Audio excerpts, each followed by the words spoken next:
everything else would just happen later in the week. Like Pauline was like, oh, what were you saying? What were you saying? I was like, Pauline, I haven't said a word to anybody all week.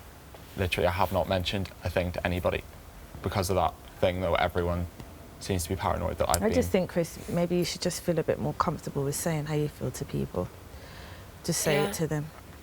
Because how it looks and maybe what you perceive No, I'm it not to be getting is involved. I'm not getting involved in people's things anymore. I'm not saying not getting saying involved, but Chris, you do. If you're being honest, you do generally have a vocal opinion. You just choose not to say it to the person. You are very vocal as well, so I don't know why you don't speak about it. But my thing is, that's a big thing to say. I think it was once, Toya, to be honest. Okay, but I know you disagree with that, but I think it was once that I've had that kind of opinion that I haven't said directly. I had an opinion on the way that Pauline spoke with Jale, and I said it straight to her face. No, sorry, Chris, I have to disagree with you there. Okay.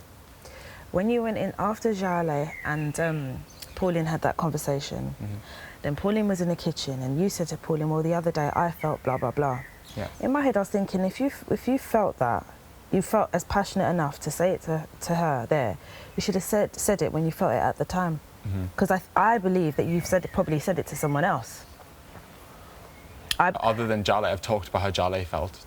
Yeah, but that's the point, isn't it? If you felt that passionate about it, why did you wait until... I wasn't going to bring it up. I wasn't going to bring it up. Yeah, but the fact is you did. So you don't feel like you go sometimes from people to people and you kind of... I chat with people, babe. No one's... I know maybe it's my... Cool. I just chat with different people. Everyone thinks that I seem to be spreading gossip. But when can you genuinely say I've come over to you and I've bitched about other people? But you wouldn't do it with me. I never have. I'll be honest, I've thought like I never you've gone spread from people gossip to between people. anybody. I'm not saying the gossip thing, I'm saying I feel sometimes that you might be kind of going from person to person to person to person, just kind of like reaping in like bits of information here, there and everywhere. No.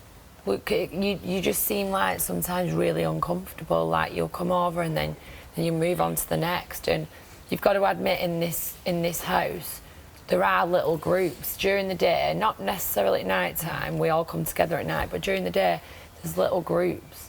And you seem to like dart from like group to group, and because it has been known that there's been like a couple of like two-faced moments with you, people are aware of that now, and that's what people will watch. I've watched you because I've been trying to suss out, is he just being a bitch? Is he trying to cause trouble with people? What I think it is, there's been an incident, and then everything else that I've done afterwards has been misinterpreted, and then that could. Do you know what? To be and fair, then then two people come together, they've said it, and slowly I've walked into rooms now 2 or 3 times where literally you've all gone completely silent, and it's horrible. If I've made you feel that way, or if I in any way contributed to making you feel uncomfortable or anything, I apologise. But you know, where there's been conversations in the room and you've walked in and felt away, that's not a nice feeling to feel. Do you understand? It's not.